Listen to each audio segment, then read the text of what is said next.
Musc Ravageur. So he came back to Paris with a bottle smaller than this and said, listen, you know what? If you stick to your word, this is the perfume that will bear my name. And I love the fact that it's still so current and almost, 25 years after it was made, we went opposite the trend. And this became our bestseller. When I saw it, I thought like, oh, sexiest girl in the world. But the first person that I sold a perfume to was a man who bought Musc Ravageur.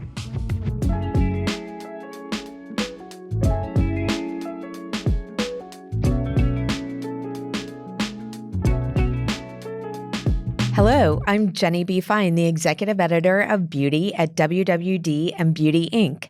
I've been covering the business side of the beauty industry for over 2 decades, and I'm so excited to be here today with Frederic Malle, a true pioneer in the fragrance business. Before Frederic, perfumers were more likely than not anonymous, known only to a handful of industry insiders. With his brand Editions, Frederic gave them a voice, a persona, and a creative outlet. Today, we're going to hear how he's changed fragrance forever, what inspires him, and what's next for his beautiful brand. Welcome, Frederic. Thank you, Jenny. This is very generous. I don't know if I'm up to that, but I'll try my best. Well, I'd love to start with the genesis of the brand. You launched Editions de Parfums in 2000, and it really was a watershed moment in the industry. How did you first have the idea for the brand? Take us through those early days. So, several things that sort of all collided into turning into Editions de Parfums. First, I had been working in the industry for a long time, and I was working almost on a daily basis with perfumers. And every day they were complaining. They were complaining because the industry had changed. They had to deal with marketing people that were not really perfume savvy, that were more interested in making a perfume that would win, that would make it do well on a marketing test, a focus group. That was the name I was looking for. At a cheap price and done quite quickly. Right. We used to talk about blockbusters. Exactly. So they wanted a blockbuster. A blockbuster is a sort of one-size-fits-all type of perfume that magically will please everyone, which doesn't really exist, to be honest. But that's another story. And on the other hand, in my private life, where I saw, artists, curious people that like luxury or art in general, were sort of walking away from fragrances. They were not wearing perfumes anymore. And so I thought that those two groups should connect and that I had to find a way to make them connect. There was this other thing also where working with those very interesting artists, those perfumers that I saw as interesting artists who I knew and admired, I was always sort of puzzled and by what I saw as an injustice, by the fact that no one knew them. They were ghostwriters. People thought that Mr. Dior or Mr. Saint Laurent or Mademoiselle Chanel had made their perfume themselves. And I thought that the public was at a loss of not knowing them, that it was a great story, but also that it was more just to bring those perfumers forward. So I put 2 and 2 together and reassembled like a little club of the very best perfumers in the industry. Like a publishing house would have a stable of writers. I or love a gallery, these literary allusions. Or a gallery. Leo Castelli had probably the best artist during the pop art period, and later on, actually. But the idea was to create that group and to give them a platform to express themselves freely. So killing, several birds with one stone, allowing perfumers to be free again, to work with, someone who knew the business, me, and loved the business, who saw perfume as an art rather than as a quick way to make a buck. or a way to make a quick buck, rather, to be logical. And it was also a way to sort of bring them to the world. And was your vision to give perfumers complete creative freedom? Did you have any kind of marketing brief? And in fragrance, we talk about a brief. Tell us usually what that consists of. And did you have that, or was it just complete freedom? It is complete freedom. But let's explain that. It's as opposed to a marketing brief. A marketing brief is you go to a perfumer or to a perfume house and say, I want a perfume that's going to cost me that much. I want it for that date. I want it to please this kind of group, coming from that geography, that age, and roughly that start. And this is my story in terms of advertising. I am talking about, I don't know, someone very dark and sulfurous, or about the Virgin, or about Rambo, or whatever. This is my theme. Make something that sticks to that. So, as you heard, you never talk about scent when you do that. You talk about like a certain amount of criteria that the scent has to meet. Because I came from the perfume industry, I came from a lab, I grew up at a lab, and I can speak the perfumer's language. I share that language. Mm-hmm. So when I work with them, we don't speak in terms of marketing, we speak the fragrance language. Meaning, as perfume is a little bit like a collage, what if we mix this ingredient and that ingredient? What if we took this smell, a flower from nature, an existing scent, took only that part of the smell and mix it with maybe another smell or another ingredient to give it a twist and make it something unique. So, first of all, the conversation to begin with has nothing to do with money. It has nothing to do with a target. It just has to do with the artistry. Then, yes, the freedom comes from the fact that we don't set price targets. The sky's the limit. We don't give each other a deadline, because we know that sometimes we can make a perfume in 6 months, but it can take a year and a half.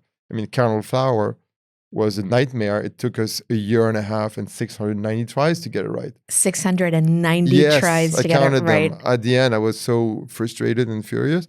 I have more questions about that, but I'll let you finish. But it was worth it. It was great. But it was a sufferance. And so we don't set ourselves those limits, but the limits are being legal, because there are rules and regulations in our business that, we're adults, we have to follow them. And we just want to make sense. Even in terms of money, it's not spending money for the sake of spending money. Some things are really expensive, and if they don't do anything to the perfume, we're not going to, be expensive for the sake of being. So it's well thought and well carved perfumes by responsible adults. And I'm curious, how do you know when a fragrance is finished? We know that's a very strange thing. We always know the day when it's finished, and we go like, oh, that's it. And whether it's with Dominique, Edouard, younger perfumers, we know. First of all, because at the beginning, we set ourselves a very precise goal. And the finishing phase is really turning this perfume, which is just an idea, a sketch, into something that is long-lasting, diffusing. So you have all these very objective markers. And then that is comfortable enough, that is what we set ourselves to do, but without the faults that we find usually at the beginning. Mm-hmm. When you say that you set yourself a precise goal, can you give me an example of that? So Carnal Flower, for instance, to go back to that, we had decided with Dominique to create a tuberose perfume that would not be like Fracas. That was one big thing because there's this masterpiece called Fracas made by Germain Cellier for Piguet in 1948, which when a perfumer was setting himself or herself to creating a tuberose, they were doing basically a twist of Fracas. And then there is a tuberose flower, which does exist with Germain Cellier sort of illustrated then with her means and her talent. And we thought, like, why don't we go back to the tuberose flower itself, make something which has this green aspect, this very almost flower shop-like smell at the beginning that morphs into something very, very dark, that goes into something a bit sort of creamier and sweeter in the back. Have this sort of, it's like a Scorsese movie, a tuberose. It's super dramatic. That has all these stages, but yet is true to the flower and is linked to the skin in such a way that you feel that the flower comes out of the person, that you don't know what's the flower and what's the person. So, that was the brief. If you speak about brief, and this is the way we work, it's not about, let's make a white flower for the Asian market. And that's already, white flower, it's already something. It was really a perfumistic conversation. And so when you have that sentence making that very realistic tuberose flower and turn that into a perfume to wear, basically you have a roadmap. And you just have to sort of gradually make it happen, which is difficult. Can you smell it and just share with us the story behind it? What comes to mind? So when you smell this, it's really it's like a rocket. I don't know, it's not very romantic for a perfume to describe it like a rocket, but it's really sort of several steps. And that was really how Dominique managed to accomplish this thing. When you first smell it, it has this sort of green, watery, aquatic type of scent. A little bit like the scent that you have when you walk into those flower shops in Europe. There was one that I used to always go to called Moulier, which is in Paris, Place du Palais Bourbon. And this is actually the Perfumery, the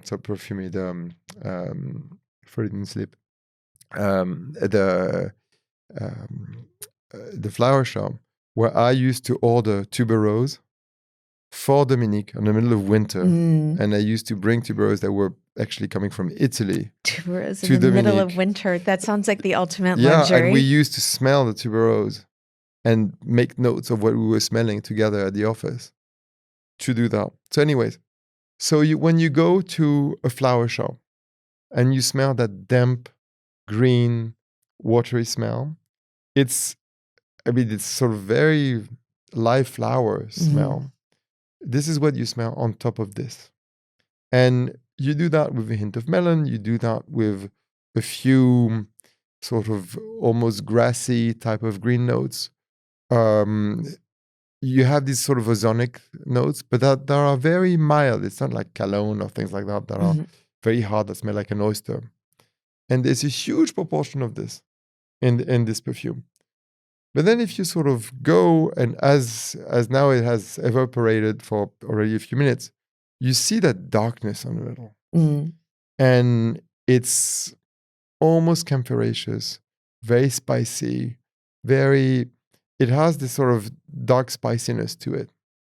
But then if you let it linger, then there is a base to the rocket, basically, which is what makes it, because if you think green, dark, it's sort of hard, but it's sort of sitting on this sort of ocean of softness, which is, it's lactone, so for milk, lacté means milk in French, or milky in French. So it's all those milky notes that we have that are part of flowers. And there is one which is what we call is called a nature identical. Sometimes they are close cousins, and sometimes they are identicals but made through chemistry. And there's what's called jasmin lactone, which is extremely expensive, made in Japan. That is a big key to this, because it's lactone which is in gardenia and a little bit in tuberose. So there, amongst the different lactones that you have in this, there is that, and it's mixed with a musk cocktail, which is Dominique's secret. So musk, if you think of it, doesn't have a color when you smell it. It's like a blur. That's why it's so difficult to work on musks. It's like it's like it's a little bit like in Photoshop where you work with different filters, and it's a different way of going out of focus. It's this gray hues, but then you can put colors into musk. Musk is just a haze. So that haze is mixed with the lactone, which is white. So it's this. You have this sort of hazy whiteness that the green and the dark are sort of plugged in. So that's how that works. Amazing. So it's a very complex thing, but in it you can it has common elements with those very warm, lush jasmine that you have in the Mediterranean, or it always reminds me of those jasmine that you have in Los Angeles also. And so when you got to version 639, 690, did you celebrate? I remember. Where were you? I was in Papeete, Tahiti. And it was our 15th anniversary. I remember this thing, since the beginning to the end. And because we were suffering. And we had a problem with diffusion. And because it's like a puzzle, that thing.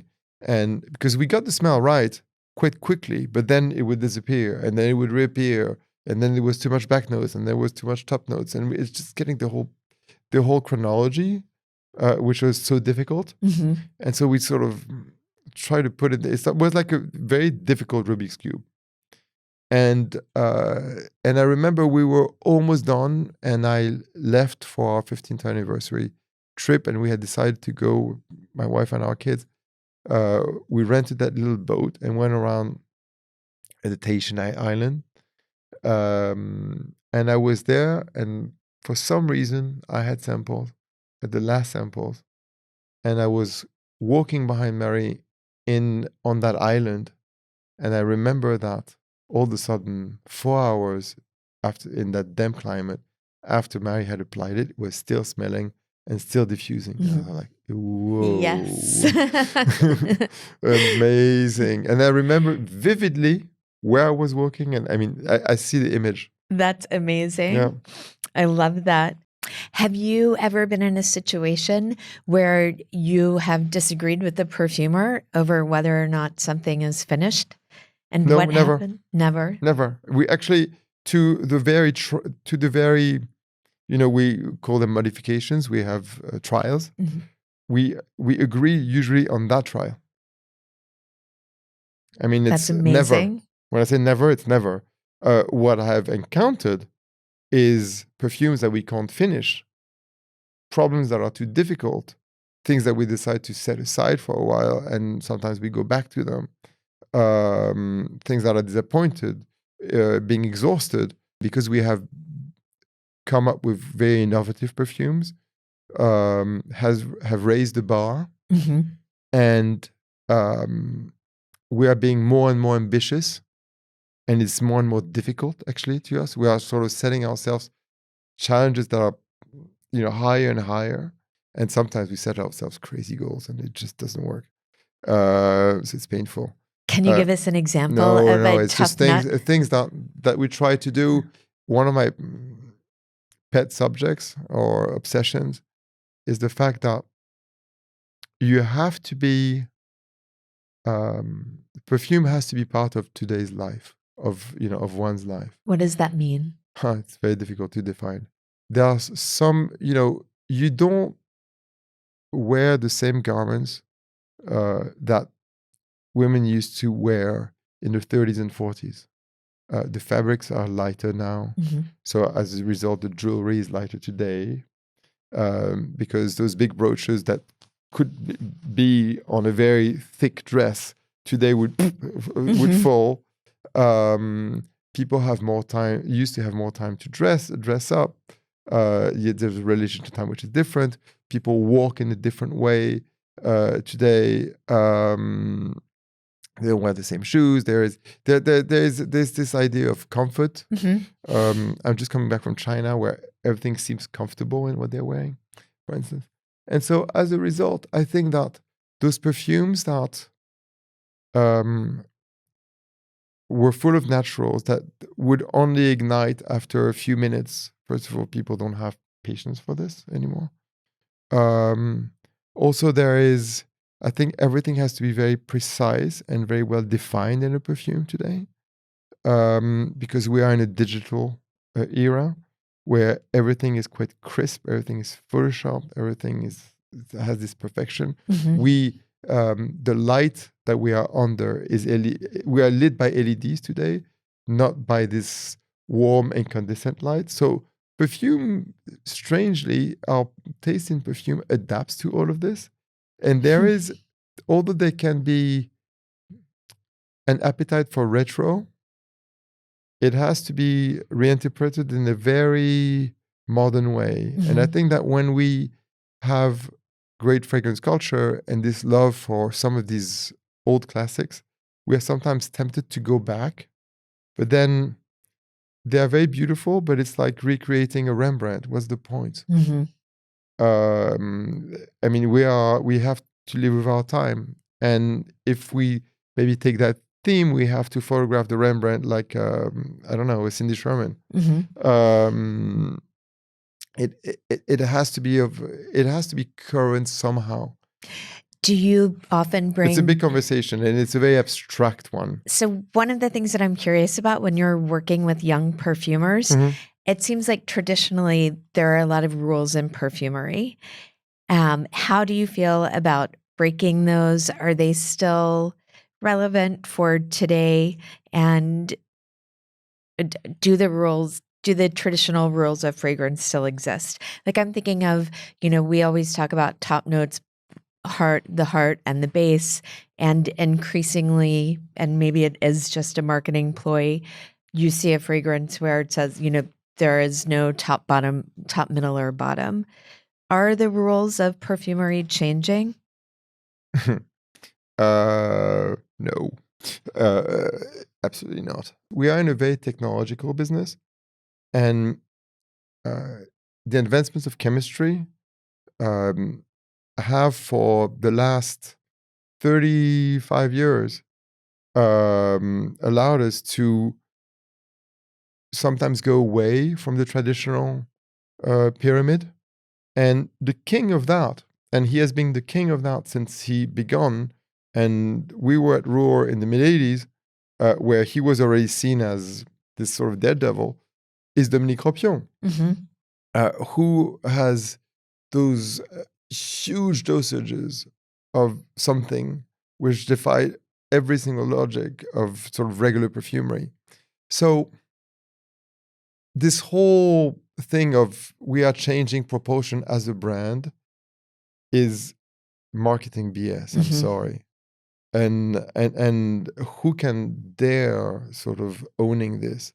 You have great perfumers that have freedom. It has been the case forever.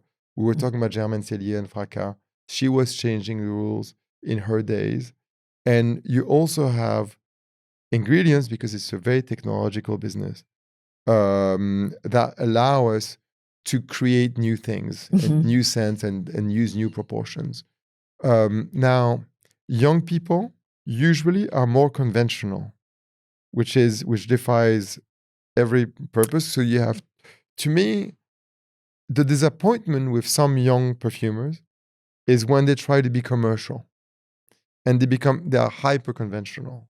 And these are the ones that I try to avoid. And then you have a few that, have been taught with the Enflippos of that world, of the Maurice Roucel or Dominique, of course, that are learning this technique, this classical or not classical technique, this technique in such a way that once they have, this great command of the technique, that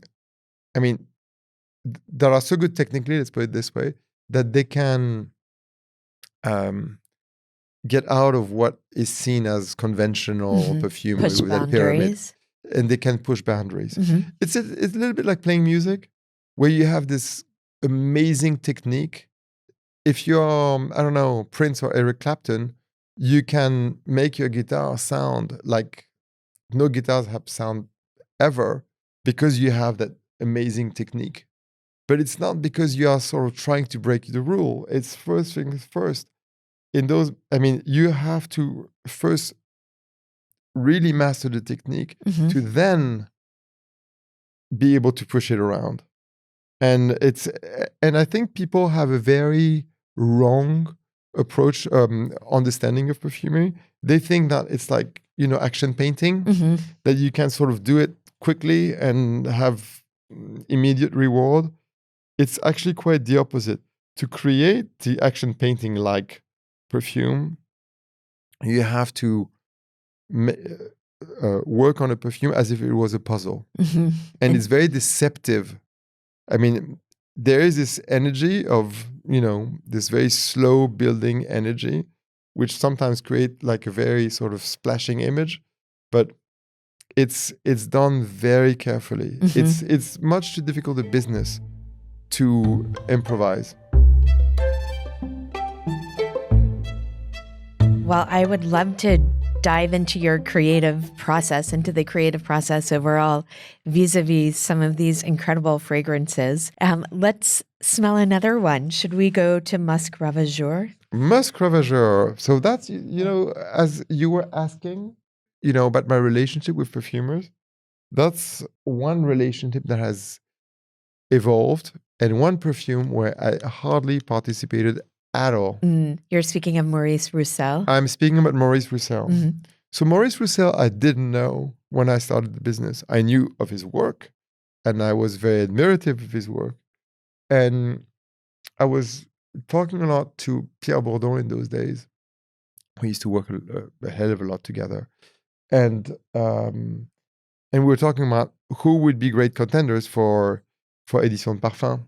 And so Edouard was obvious, Jean-Claude was obvious, Dominique was obvious. And Pierre said, you should call Maurice. This is his number. And obviously agreed. So when I told Maurice about the project, putting perfumers forward, total freedom, being sold outside self-service stores, which I was convinced were the reasons why perfumery had become so sort of mass market, Maurice sort of looked at me in slight disbelief, but sort of loved the idea.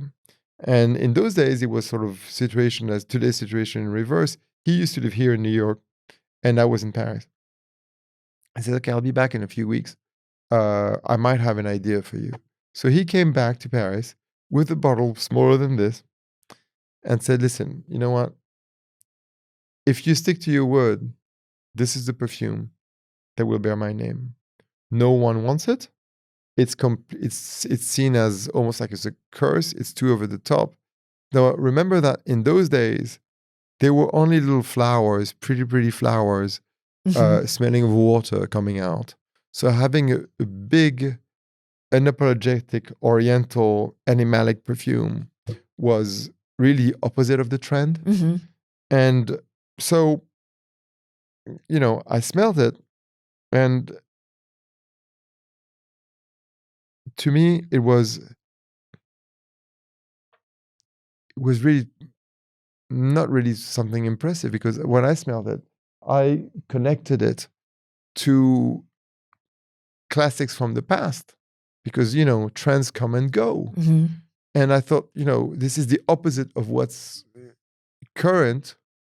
but it's a fabulous perfume. If you compare it to Emeraude, to Ambre Antique, to Shalimar, to Obsession, to these warm, ambery, vanilla perfumes, this is like, it's really can stand its ground in this very glorious history because it's a super amber.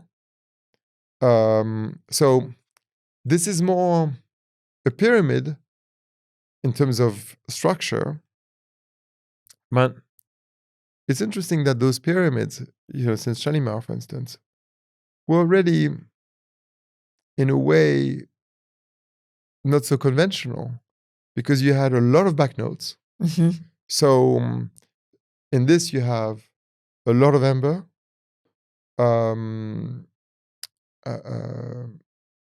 animalic notes, plastic fur now, it's synthetic, a bit of patchouli, sandalwood, a lot of vanilla, and musk, obviously. And Maurice was describing it as a musk from the past that has this sort of dirtiness to it. But then, because all of these are back notes, and so in this you have modern technology, that's the difference. So it's pushing it. But in those days, you had a lot of citrus, which was just the top note, but a lot to use it like a vacuum to bring them up. Today, in this, you have a bit of these woody ambery notes that sort of push it up. So it's structured a bit differently. I mean, it's a perfume from its time. So anyway, to go back to the story, he came with this. I tried it on my assistant. I thought that it needed a little bit of foreplay. And I said, why don't you put a bit of top notes? It'd be nice. It's better than, having a first date and the person arrives naked. It's going to be a bit, you're going to think that person is weird. And so, nice bathrobe, maybe. and so he wasn't happy, and then he agreed. But it was, you know what? It was nothing. I did nothing on this, and it became instantly our bestseller, and it's a very important perfume in the history of Editions de Parfums, Musc Ravageur. Not only because it's been one of our bestsellers since day one, and it still is, and I love the fact that it's still so current, and almost 25 years after it was made, it hasn't aged at all. So, and it's a good testament of Maurice's talent. But also, it's as about freedom, it's also showing that we went opposite the trend. If we had been a marketing company, or even like some of those smaller companies today, trying to always copy the bestseller, you would have run the other way. We would have run the other way. And this became our bestseller. So that says a lot. The other thing is that when I saw it, I thought like, oh, sexiest girl in the world. But the system that I had set for Editions de Parfums, which is very, very important, is that I didn't launch this company. People thought I was mad then. I didn't launch this company at perfumeries or in a department store. I opened, crazy, my own store to sell 9 perfumes in Paris. And because I was convinced that because these perfumes were so different from one another, that if we needed to have one store where we would have a very, very personalized service, where, a store managed and run by perfume experts that would profile literally each client, understand what they would wear, if they were loud, if they were shy, and then trying to indicate the perfume of the collection, which we thought was right for them. And we were so convinced about, and so,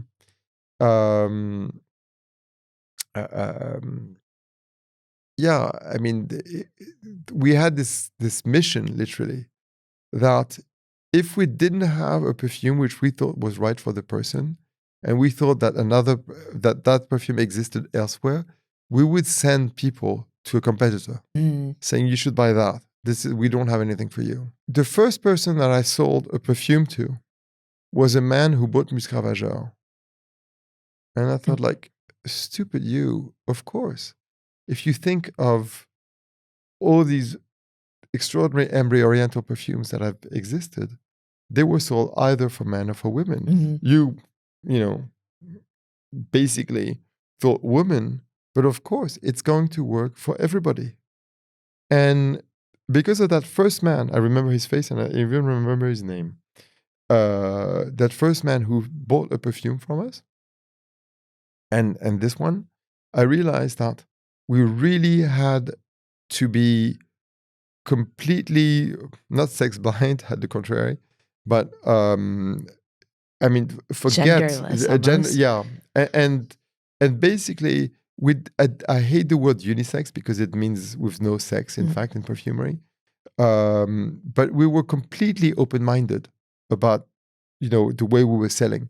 So and I owe that to Musc Ravageur, because we would have gone there, but we went there the second day.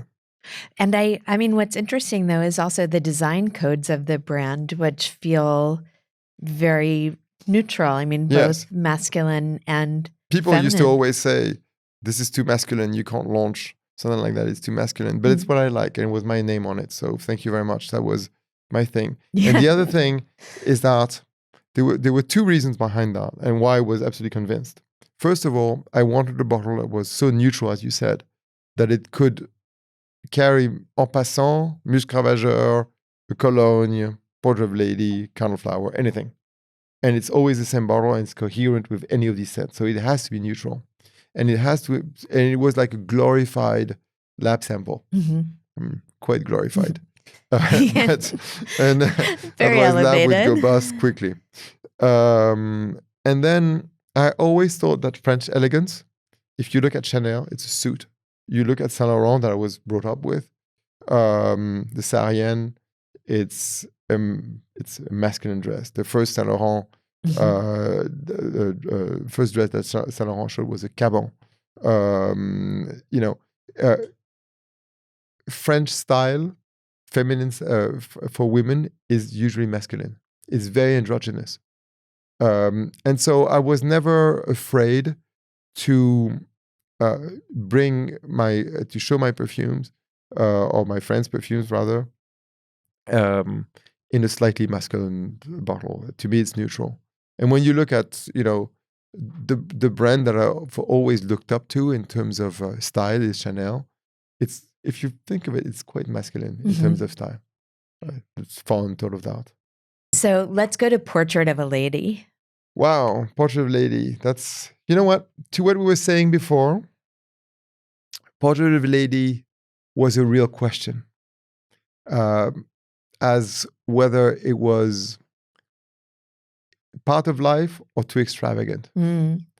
And to the end, I wasn't certain that it wasn't so extraordinarily beautiful that it could be part of everybody's everyday life. There is this great text about Greta Garbo, written by a man called Roland Barthes, that always sort of puzzled me, where he says that Greta Garbo was sort of forced to stay into retirement. She would have loved to have come back because she was so extraordinarily beautiful, so classic, so much like a goddess, that Hollywood could not find a part for her. And that was, an everyday American woman. So basically, she was not bankable anymore because she was too beautiful. And I always wondered, until we launched it, or until the last days of development, actually, you'll understand why, if Portrait of a Lady was bankable. So Portrait of a Lady, the story of Portrait of a Lady is interesting because it's a perfect illustration of the way we work. It originates in another perfume called Geranium Pour Monsieur. So it happened that my father used to use a mouthwash, which was a very old product from the 18th century called Eau de Boteau, which was made for Louis XV. I learned later. I didn't know about that. And I always loved the smell. And I didn't know if it was a psychological thing. It was very close to my father, or if it was truly good. But I explained to Dominique why I liked it. And so after lunch, I remember we had lunch in this place called Le Soufflet, and we went to, it's funny how you remember always all these places. We went to this pharmacy, Rue de Castiglione, bought the product, he smelled it, and said, no, it really smells good. And I understand exactly what you're saying. So the next day, I go to the lab, he had already knocked it off just from smelling. I mean, the guy's the real deal. And we started jamming about, should we add sandalwood? Should we increase the rose? After all, it's a geranium. And we sort of mapped out how we would turn this mouthwash into a full-fledged men's perfume. And a few months of work after, we were done with this. So I use a lot of Geranium Pour Monsieur. It's one of the most inventive, speaking about getting outside the usual tracks. It's a very unique perfume. I love it. So I use it a lot. And I use the shower gel, which I recommend to anyone, and of Geranium Pour Monsieur. And it so happens that what we had built, this dry down, which is quite sandalwood, musky, a balmy benzoin smell. Sandalwood, I don't know if I said it. Yeah. Spicy. There's a very good CO2 cinnamon in there. I mean, many geeky, interesting things in there. All that dry down, I thought, could be a great perfume and a new way of making an Oriental. So I go back to Dominique. I say, have you tried the shower gel? Look. He says, I love the idea. So we started working on this. And we went in circles. It was one of those good ideas, but there was a dimension missing. And it was a little bit like a niche perfume what we were doing. And we don't, often they're not finished. They're just ideas. It's a little bit like, sometimes these, what I mean by that, they're a little bit like to perfumery what lounge music is to music. It's like ba-da-boom, ba-da-boom, ba-da-boom all day long, and there's nothing coming afterwards. So we were not happy and not moving. And then we had this conversation about something else and about a rose. And Eureka, we often have those conversations at restaurants. We thought, like, what would we add this sort of wagon of rose? But in such a way that Dominique was saying, you're crazy. It's going to be so expensive. Even if legit, because there's so much. And there's a spicy note in rose, which limits us. I'm not sure it's going to work because it's just too expensive. And I remember Dominique sort of in a guilty way saying, should I even send it to your lab? You look at the numbers? And you're like, la, la, la, la, la. Yeah, just do it. It's just that. We'll see what happens. And when Valérie, Dominique's assistant, came back, we smelled this thing. And it was like, it was like in the Bible. And there was the light, like, whoa. And I've rarely had that in my life, in my professional life. It was amazing. So I was planning to stay. It was the summer. I was planning to stay in Paris for another weekend, and to see my son, and then who was there for the summer, and then go back to the US for 2 or 3 weeks, and then we were going to go on vacation. And in fact, I kept on telling Mary, give me a few more days. And in fact, I went directly on vacation, never came back to the States, and kept on working because we were like crazy. Was it finalized by the time you left? No, it wasn't. And I remember we were on a boat and I kept on smelling. I mean, there's nothing more smelly than a boat. And you realize that. So going at night on the deck, smelling my samples, because it also macerates a lot. So I sort of took bags of samples with me, and just to sort of classify them. And then there was one more round, I remember, when we came back, that Dominique had sent to New York for me. And I was at our boutique at 898 Madison, where I had a little office in those days, and sorting out the last few samples. And there was one which was like, whoa. Mm-hmm. And we were on our own, and my wife came to pick me up at the office to, just before dinner. And I sprayed on her. And that evening, 4 people asked her what she was wearing. 4. So the next day, Dominique calls me and says, Frederic, I'm not sure it's powerful enough. So Dominique, what? We don't smell it anymore. Because we have smelled this thing so much, and it's like wearing a perfume every day. But trust me, it does smell. I had 4 people asking. That's and we both think it smells good. Weak, but good. And it's not weak, and it's good. But then I was always, I was reassured by these 4 people. And I was also reassured by, because Marie was, by that time, was completely hooked. So by the fact that, people kept on asking. But I must say that when I was developing this, I thought it was so extraordinary and so beautiful that I wasn't sure that,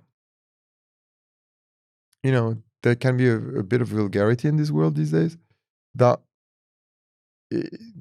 these two could cohabitate, but it does. And it's funny, it's like... So it was like almost too beautiful? Yeah, to me, that was my question with this. Was it too beautiful?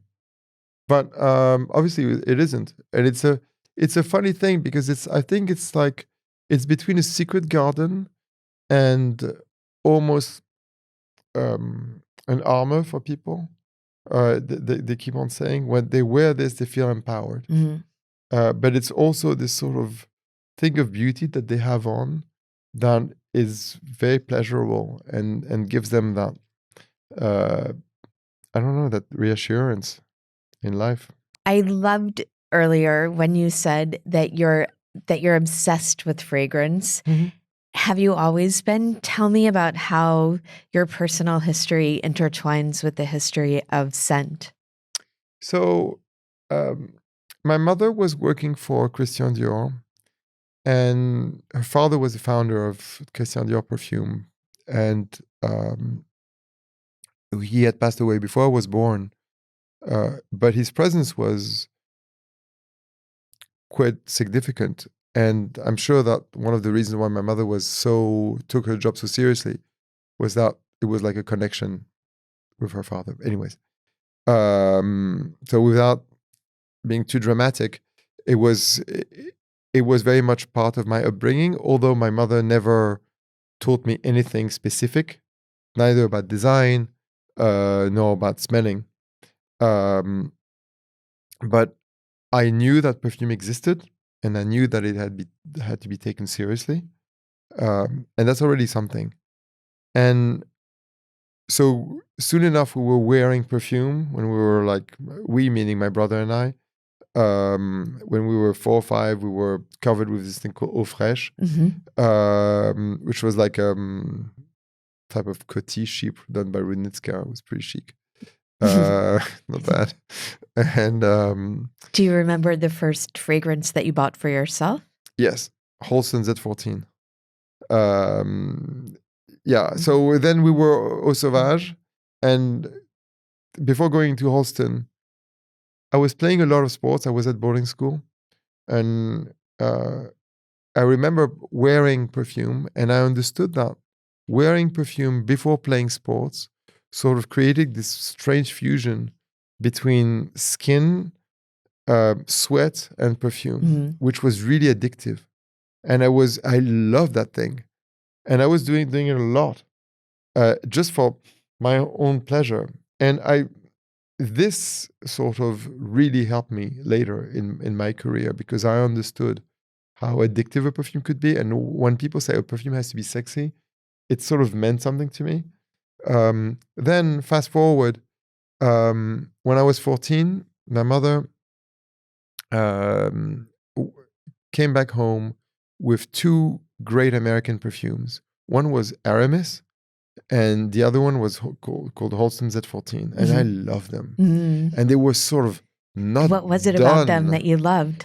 They were strong. They were real perfumes. And in France, in our little sort of chic milieu, wearing something strong was seen as like, vulgar, not done, not us. And I thought they were I didn't know sexy yet, but I was about to know soon.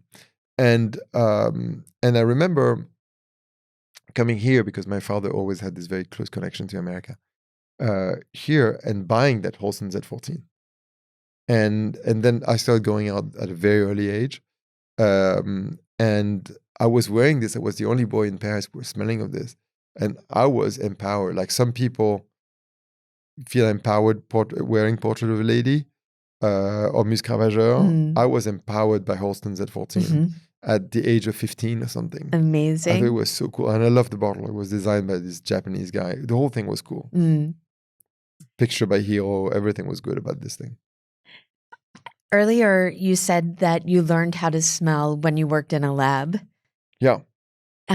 Tell us about working in the lab and how do you learn how to smell? And for those of us who don't have your refined olfactive sense, how can we better hone our sense of smell, especially when we're buying fragrances?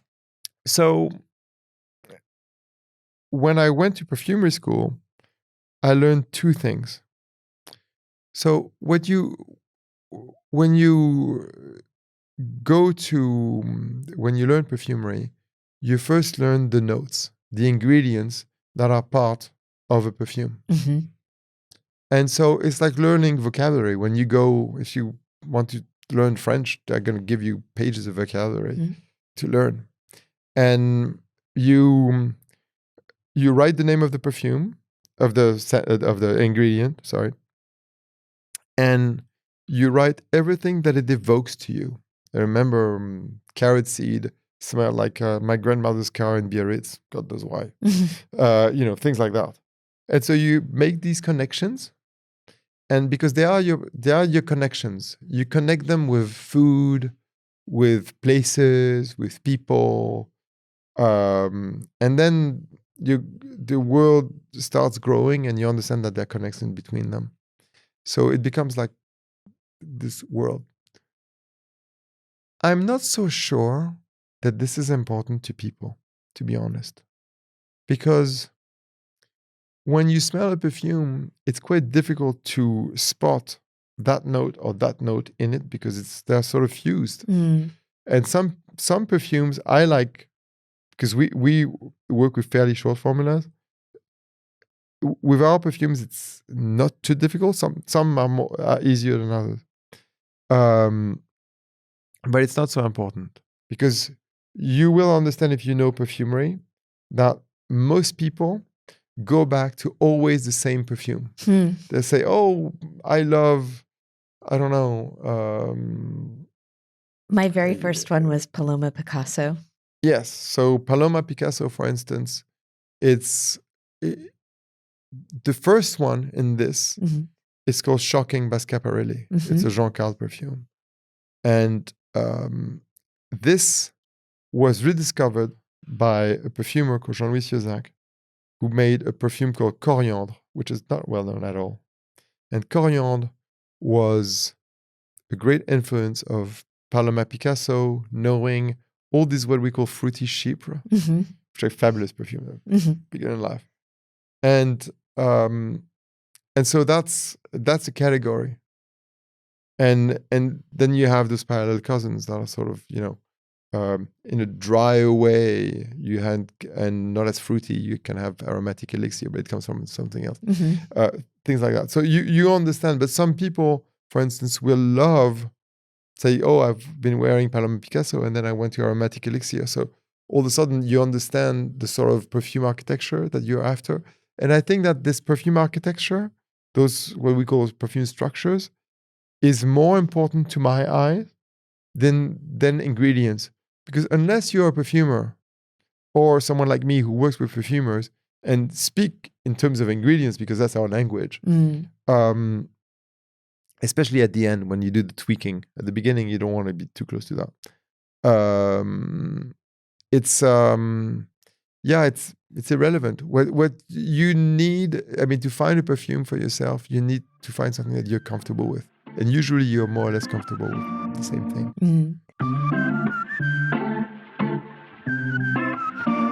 Frederic, it's clear how much you love art and culture. So I'd love to do a speed round. Wow. And ask you Not some sure of fast enough. ask you some of your favorite things and maybe what scent they evoke. So first one, what was the last movie that you saw? It's funny, I see a movie every day. I saw Chabrol Les Cousins, which is very early Claude Chabrol last night. And it's Nouvelle Vague before Nouvelle Vague. What's a recent book that inspired you? A book that inspired me. Oh my God, it's very French. It's called Proust, Une histoire de famille by a girl called Laure Murat. It's sort of a an analysis of Proust, of French aristocracy through and her own world through the reading of Proust. It's actually quite good. It's quite clever. It sounds incredibly boring, but it's a page turner. And the fragrance? Probably the perfume that we made for Albert, Superstitious. Is there a scent, a smell that you never tire of? Patchouli. Or rose. Or, I don't know. Many, in fact. Yeah. It's like, I like the light of day. These are the light of our days. I mean, there are just so many ingredients that are exciting. And conversely, is there a scent or a smell that you just can't abide? Yes, there are a few. But you know what? Something like dihydromyrcenol, for instance, which is to me like the epitome of vulgarity. But then on the other hand, I use it in some of our perfumes. So it's just to say that it's a matter of context. Sometimes a little hint of something that you detest can be beautiful. What building in New York City do you love? The Seagram building. The Seagram building? Yeah. But you know, if you look at my perfume collection, it's so eclectic. I love the Seagram, but I also love the Chrysler. You know, that little part of New York is fantastic. If you were scenting the Seagram building, what would that be like? Maybe Musc Ravageur, because it has this block to it, this sort of fake simplicity. Also, the fact that it's brown. Musc Ravageur. You're having a dinner party, and you can invite any artist, living or dead. Who would you bring to the table? Oh wow, I don't know. Someone with a good sense of humor. Probably Jean Renoir, the film director. Because it's this mix of sensitivity, great observation, culture. Yeah. Final speed question. If you could time travel, what is a moment in time that you'd love to go back to? I don't want to go back to anything, honestly. I think that some heroic times, because I suppose it's like a dream thing, is the late 60s in Paris, where it was a very optimistic moment, great design, great movies, complete freedom sexually, and still a little politeness from the 19th century. But yet people that were very adventurous, like actually my family, and so on. So I see that like a golden era somehow. And when I see my uncle's movies and all this, it's I sort of love that. But to be honest, there were also many imperfections. There were many, people were still quite conservative in many ways. There were many things that were wrong then, inequalities and so on. So I don't like to go back. I could have said also the 18th century Versailles, which is this sort of epitome of refinement, but it's the most inequalitarian, violent, disease everywhere, wars, time. So I always like to think of tomorrow rather than though it can be seen as difficult. I hate to be that person who was saying it was better last year, it was better when we were kids. I always found these people incredibly boring. You have to live the moment. Well, I think that so many of us find everything that you've done and everything that you stand for incredibly inspiring. Thank you. So my final question. I'm not sure I deserve that, but it's very true. I'm lucky to work with talented people. I would love to end by asking you, what advice do you give to people who hope to follow in your footsteps? Be yourself and work hard. I think that whatever job you do or life you choose, you have to have a spine and stick to your guts, and that's it. But also there's no luck. I think you generate your luck, your good luck. I mean, some people are unlucky, but it's just hard work. It's very boring, but it's true. Well, this has been anything but boring. Thank you. No, thank you so much. It was great, Jenny. Thank you.